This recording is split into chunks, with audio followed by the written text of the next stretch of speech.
Oke, selamat datang dan kembali lagi di Yus Channel.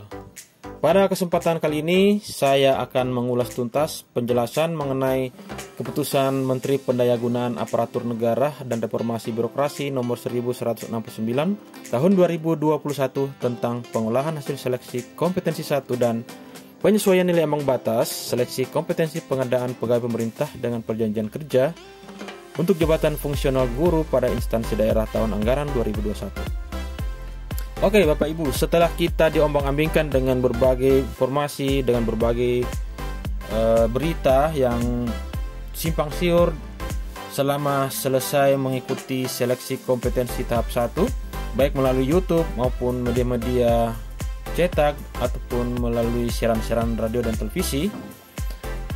Nah, sekarang pemerintah sudah resmi mengeluarkan Kemenpan RB. Jadi ini merupakan patokan kita untuk berbicara mengenai afirmasi dan nilai ambang batas untuk seleksi kompetensi P3K Guru tahun 2021 ini.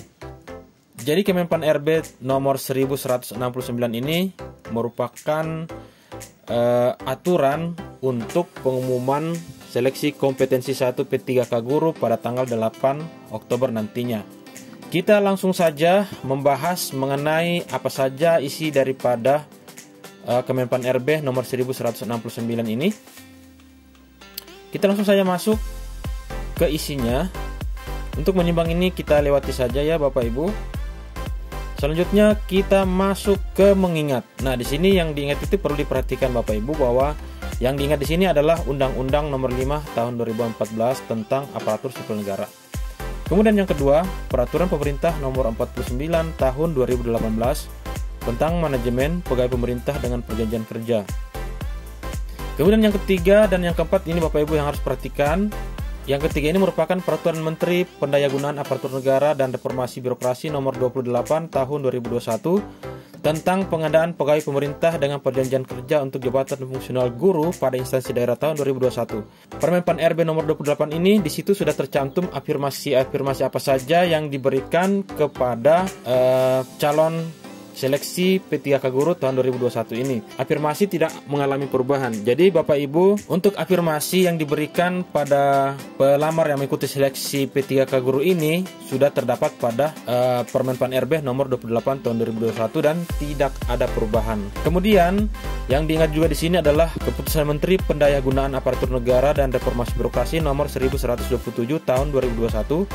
Itu dikeluarkan kira-kira seminggu sebelum seleksi kompetensi 1 yang berlangsung pada tanggal 13 sampai tanggal 18 September 2021. Oke, kita lewati saja yang memutuskan dan menetapkan. Kita langsung masuk ke diktum yang ke-1. Diktum yang ke-1 ini merupakan penjelasan mengenai nilai ambang batas. Kita lewatin saja. Kemudian diktum yang kedua di sini merupakan rincian daripada nilai ambang batas yang sudah kita ketahui sebelumnya, yaitu ada nilai ambang batas untuk seleksi kompetensi teknis, ada nilai ambang batas kumulatif seleksi kompetensi manajerial dan sosial kultural, dan yang ketiga nilai ambang batas wawancara. Nah, kemudian diktum yang ketiga.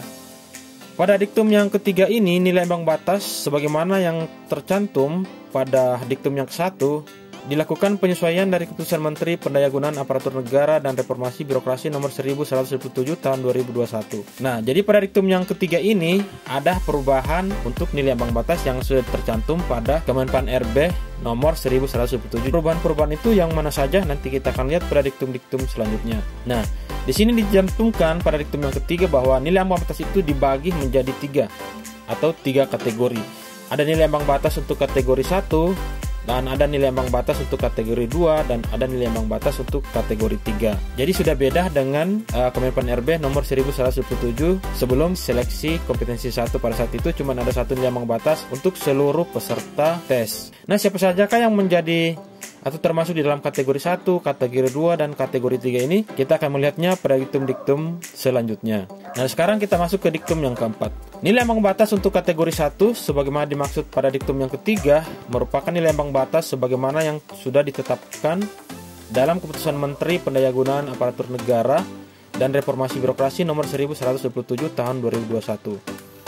Saya ambil contoh di sini untuk jurusan PGSD.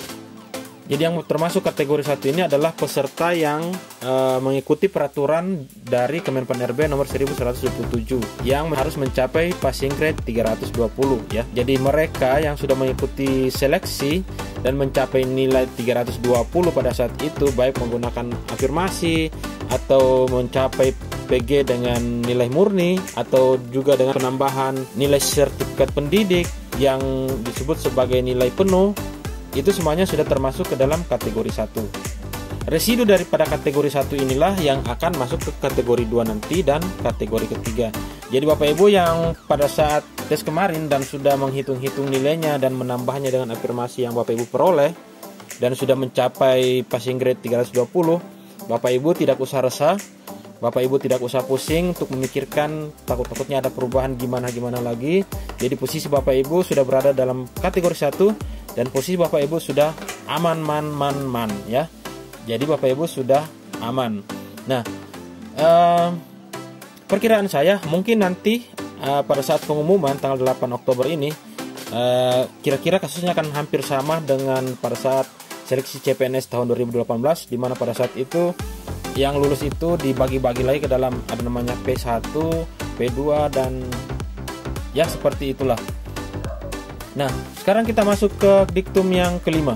Diktum yang kelima ini akan membahas mengenai yang termasuk kategori 2. Jadi siapa saja yang akan termasuk kategori 2 ini kita lihat di sini.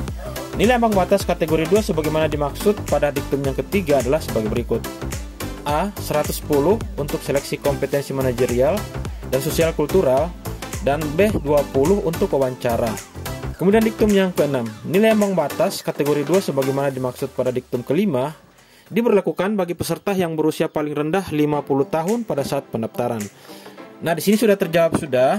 Yang termasuk kategori 2 itu adalah mereka yang residu dari kategori 1 dan sudah berumur 50 tahun pada saat pendaftaran. Nah, di sini mereka mengalami penurunan passing grade untuk ketiga kompetensi. Untuk kompetensi manajerial dan sosial kultural, mereka mendapat penurunan jadi 110 poin.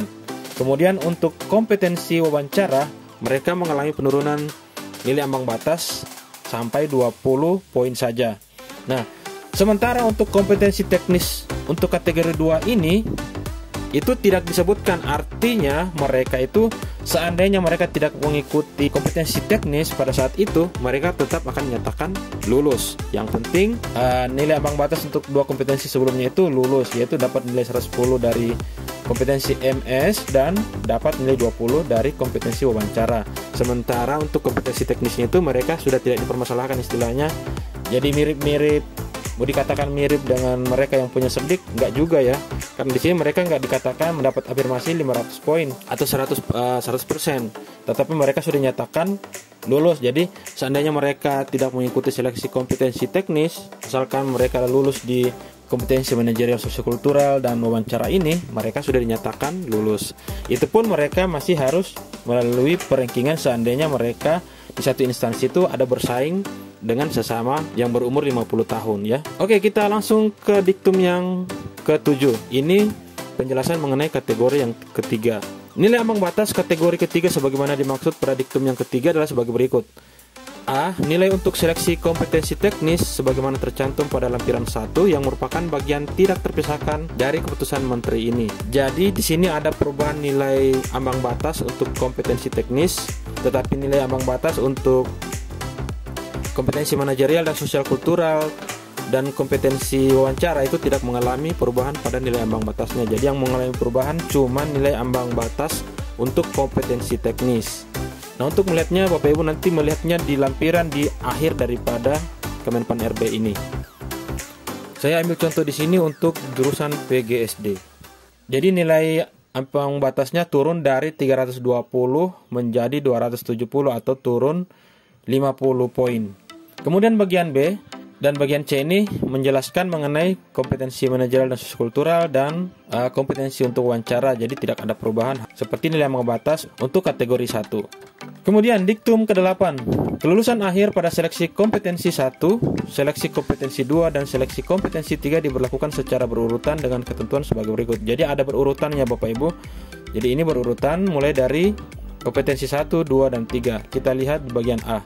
Terhadap seluruh peserta diberlakukan nilai ambang batas kategori 1 dan berperingkat terbaik. Nah, kemudian bagian B, jika setelah huruf A diberlakukan masih terdapat alokasi kebutuhan yang belum terpenuhi, maka terhadap peserta yang memenuhi ketentuan diktum ke-6 diberlakukan nilai ambang batas kategori 2 dan berperingkat terbaik. Nah, kemudian kita lihat yang bagian C. Jika setelah huruf B diberlakukan masih terdapat alokasi kebutuhan yang belum terpenuhi, maka terhadap seluruh peserta diberlakukan nilai ambang batas kategori 3 dan berperingkat terbaik. Jadi yang kategori 3 ini seperti yang saya sebutkan tadi merupakan residu dari kategori 1 dan residu dari kategori 2. Mereka masuk ke kategori 3 dengan penurunan passing grade untuk kompetensi teknis, sementara yang kompetensi 2 lainnya itu nilai ambang batasnya tetap sama seperti kategori 1 tadi. Dan di sini tetap dilakukan perankingan. Dan satu catatan lagi bahwa kategori 3 ini berlaku jika masih ada alokasi kebutuhan yang belum terpenuhi. Nah, jika di satu instansi sudah terpenuhi semua alokasi kebutuhannya, berarti di situ sudah tidak ada lagi kategori ketiga. Seperti itu ya Bapak Ibu. Nah, kemudian mungkin ada yang bertanya bagaimana dengan kelompok 1 dan kelompok 2 yang sudah disebutkan sebelum tes kemarin. Ada yang namanya kelompok 1 yaitu guru yang merupakan guru induk, dan kelompok 2 yaitu guru dari sekolah lain yang datang melamar di sebuah instansi yang bukan sekolah induknya. Di sini ada disebutkan juga, nanti kita bisa lihat nanti di bagian ke bawah. Di sini ada diktum ke-9. Di sini disebutkan peserta pada seleksi kompetensi 1 berdasar pada pasal 29 Peraturan Menteri Pendayagunaan Aparatur Negara dan Reformasi Birokrasi nomor 28 tahun 2021 tentang pengadaan pegawai pemerintah dengan perjanjian kerja untuk jabatan fungsional guru pada instansi daerah tahun 2001 dibagi menjadi 2 kelompok sebagai berikut. 1 atau bagian A, kelompok pertama berisi peserta yang melamar di sekolah tempat peserta mengajar yang memiliki sertifikat pendidik dan atau kualifikasi pendidikan sesuai dengan jabatan yang dilamar. Dan B, kelompok yang kedua berisi peserta yang melamar di sekolah bukan tempatnya mengajar yang memiliki sertifikat pendidik dan atau kualifikasi pendidikan sesuai dengan jabatan yang dilamar. Nah, ini yang saya sebutkan tadi, bahwa kelompok 1 dan kelompok 2 yang sudah ditetapkan itu tidak mengalami perubahan. Jadi tetap yang diprioritaskan adalah kelompok 1 untuk mengisi formasi di sekolah mereka. Sementara kelompok 2 tetap akan bersaing dengan kelompoknya sendiri untuk memperebutkan posisi yang lowong pada sekolah kelompok pertama tadi. Dan mungkin ada yang bertanya seperti ini, apakah juga pada kelompok 2 ini diberlakukan perubahan nilai ambang batas sesuai dengan pada kelompok pertama tadi, yaitu ada yang namanya nilai ambang batas untuk kategori 1, kategori 2 dan kategori 3. Di sini tidak ada penjelasan resminya di Kemenpan RB, tetapi saya berpendapat bahwa itu sesuai dengan diterapkan pada kelompok pertama. Jadi tetap juga ada pembagian kategori untuk kelompok yang kedua ini. Kemudian kita lihat diktum yang ke-10. Peserta sebagaimana dimaksud pada diktum ke-9 selanjutnya berkompetisi pada kelompoknya masing-masing ya. Ini disebutkan berkompetisi pada kelompoknya masing-masing. Jadi tidak saling mengganggu antara kelompok pertama dan kedua. Mereka ada pada kelompoknya masing-masing. Kemudian diktum yang ke-11, dalam hal alokasi kebutuhan pegawai pemerintah dengan perjanjian kerja dari kelompok pertama sebagaimana dimaksud pada diktum ke-9 belum terpenuhi karena nilai yang diperoleh peserta tidak memenuhi nilai ambang batas kategori 1, kategori 2 dan kategori 3, maka peserta dari kelompok kedua sebagaimana dimaksud pada diktum ke-9 tidak dapat mengisi kekosongan tersebut, dan berlaku sebaliknya jika alokasi kebutuhan dari kelompok kedua belum terpenuhi maka peserta dari kelompok pertama tidak dapat mengisi kekosongan tersebut. Nah, ini saya sebutkan di sini sudah dijelaskan pada diktum ke-11 bahwa kelompok 1 dan kelompok 2 tidak bisa saling nyerobot ya, masing-masing kompetisi pada kelompoknya masing-masing. Kemudian diktum yang ke-12, ketentuan sebagaimana dimaksud pada keputusan menteri ini dikecualikan bagi seleksi pegawai pemerintah dengan perjanjian kerja untuk jabatan fungsional guru pada pemerintah daerah provinsi kabupaten dan kota di wilayah provinsi Papua dan provinsi Papua Barat. Jadi Kemenpan RB nomor 1169 ini dikecualikan untuk mereka yang mengikuti seleksi P3K guru pada provinsi Papua dan provinsi Papua Barat. Kemudian diktum yang terakhir yaitu diktum ke-13. Keputusan ini mulai berlaku sejak tanggal ditetapkan dan apabila di kemudian hari terdapat kekeliruan akan diubah sebagaimana mestinya. Ditetapkan di Jakarta pada tanggal 6 Oktober 2021 atau 2 hari sebelum pengumuman resmi yaitu tanggal 8 Oktober 2021 untuk hasil seleksi kompetensi P3K Guru tahun 2021 ini. Nah, berikut Bapak Ibu kita lihat lampiran mengenai nilai ambang batas untuk kategori 1, kategori 2, dan kategori 3 pada seleksi P3K Guru untuk tahun 2021 ini. Nah, di sini kita bisa lihat penurunannya berada di kategori yang ketiga ya. Jadi di sini Bapak Ibu bisa lihat sendiri.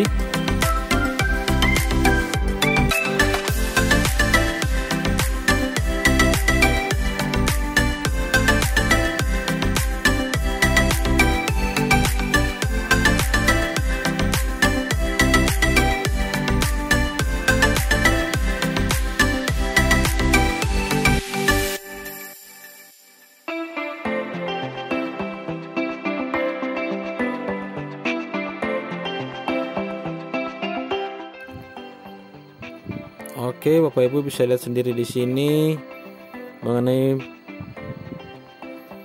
passing grade sesuai dengan jurusan yang Bapak Ibu ampu.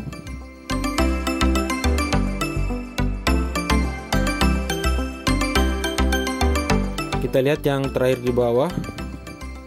Nah, di sini ada nilai ambang batas untuk manajerial sosial kultural dan wawancara untuk kategori 1, 2, dan 3. Nah, di sini yang mengalami perubahan pada kategori 2. Ada penurunan sebanyak 20 poin untuk kompetensi MS, dan untuk kompetensi wawancara ada juga penurunan 4 poin. Oke, demikianlah Bapak Ibu penjelasan saya mengenai Kemenpan RB nomor 1169 tahun 2021 ini. Kiranya dapat memberikan pencerahan kepada Bapak Ibu agar Bapak Ibu tidak bingung lagi dan diombang-ambingkan oleh berbagai macam pemberitaan yang selama ini tidak memiliki dasar yang jelas. Oke. Salam sehat dan selamat menunggu pengumuman resmi pada tanggal 8 Oktober.